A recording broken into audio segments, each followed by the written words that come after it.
So we've got dry beans again behind us. In a previous videotaping, we talked about a project that we've got going looking at nitrogen fertilizer.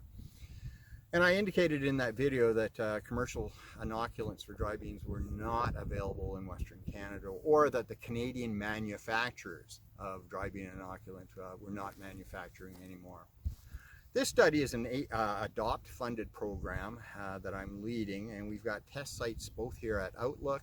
We've got trials at Scott, at Melfort, at Yorkton, at Indian Head, and at Redvers, Saskatchewan. This is the first year of the trial, and what we're looking at here is an evaluation of an American brand of inoculant. This was supplied to us by Irrigation, which is US based. The product has not been widely available or used in Western Canada.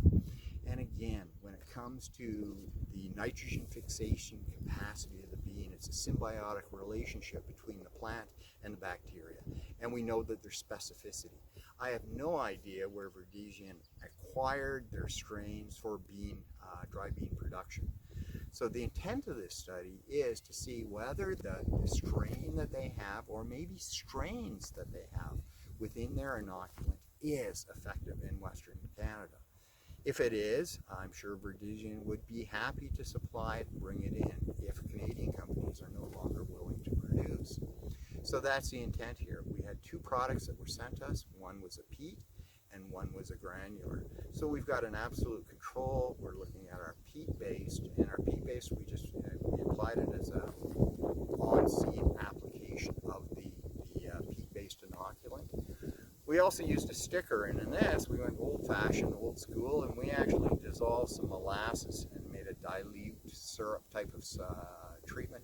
Very, very dilute. It just provided the seed with a little bit of tackiness, and it allows the inoculant to adhere to it better, and maybe, you know, the sugar adds a little bit of an energy source to the bacteria prior to its movement into the plant.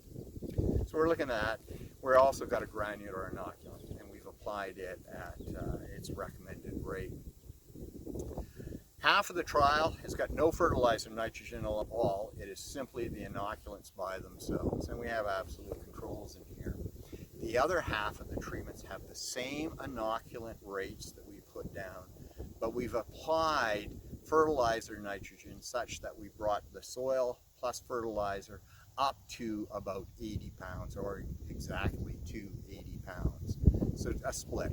No nitrogen, simply inoculant, or inoculant plus nitrogen to equal 80 pounds of nitrogen.